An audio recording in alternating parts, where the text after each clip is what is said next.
The Riviera woman has come to Sophia Antipolis. This is a business park here on the Côte d'Azur. I've come to meet a very inspirational lady who is a local businesswoman.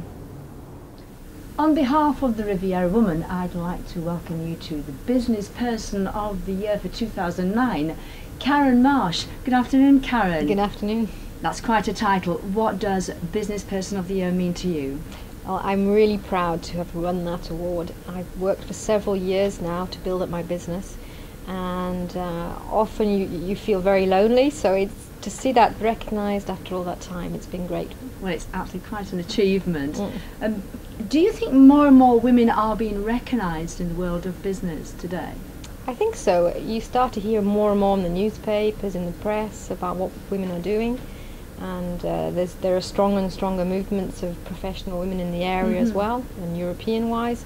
So yes, I think so, gradually. And how long have you been in business, and what exactly is it that you do?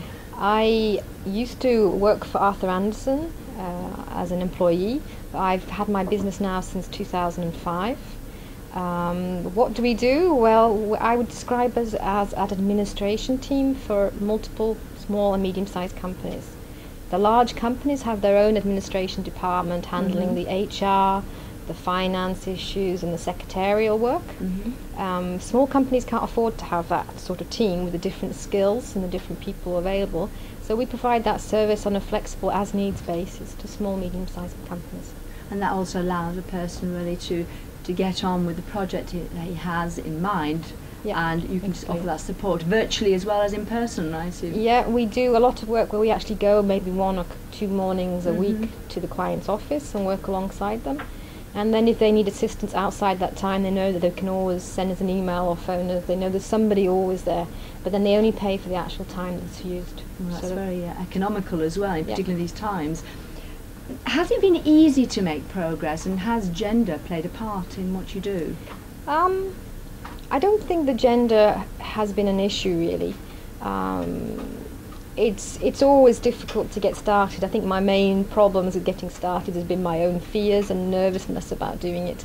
So I've done it gradually and slowly. I didn't create a company straight away. I actually used something called portage salarial.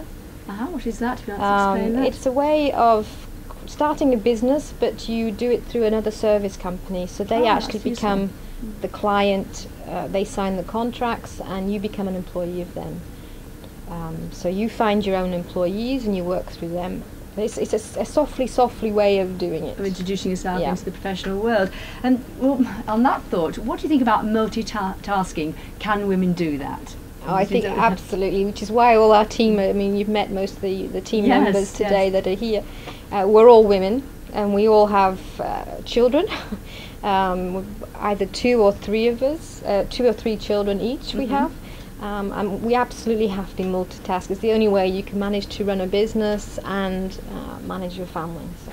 Well, it just proves what we've always said, women can do many things and do well as well. There's a great deal of talk at the moment about more and more women becoming part of the board of companies. What's your take on that? I think it's good to see them at the top making those decisions. I mean, for myself, I don't think I could have ever managed to have done that in the company that I was in. I think I'd reached a senior manager in my previous job before the company closed. But I don't think I would have gone any further. My boss was actually a partner in that company, but then you start to see that you have to start making sacrifices in your life, and I couldn't have done that, I don't think. And what about with reference to women and politics? Do you think that women are having more and more opportunities to enter politics as well and influencing party politics? Well, you see that. You've had Margaret Thatcher. We've got senior people in the French government that are women as well. One of the ministers was here recently in Nice. Yes.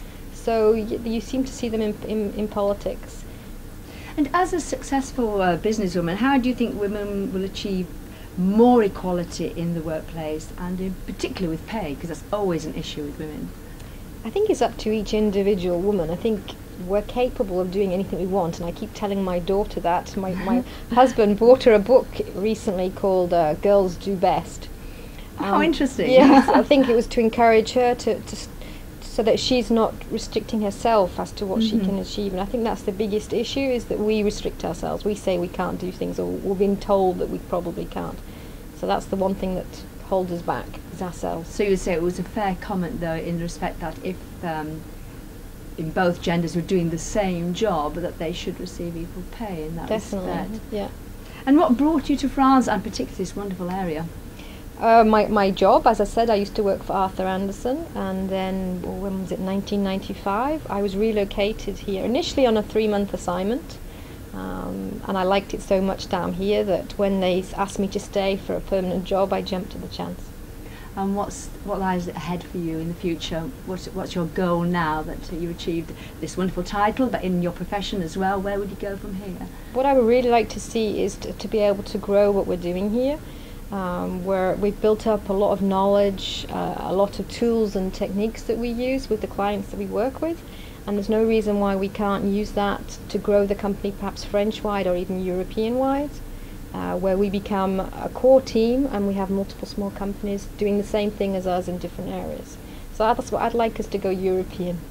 And as business person of the year and female and a woman, what advice would you give to other women who want to achieve greater things in their life as well, and to set out in business on their own? What sort of advice would you give them?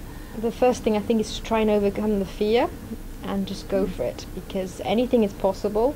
The only thing that will hold you back is yourself, so you have to just go for it. Well, you've certainly proved that, and you've certainly been an inspiration to us all. Thank you. Businesswoman of the Year, Karen Marsh, thank you very much for spending time with the Riviera Woman. It's a Thank you very pleasure. much. All the very, very best. Thank you. 2010 is proving to be a marvellous year for women here on the Côte d'Azur and worldwide. As we've spoken today to Karen Marsh, who is Business Person of the Year, it says quite a lot how women are moving in business. And I think this year we will see more and more women becoming entrepreneurial, becoming professional and becoming high achievers. Not just this year, but this whole new decade. And here the Riviera Woman wishes to interview, visit, see how women are progressing. So here's to women and to the new decade.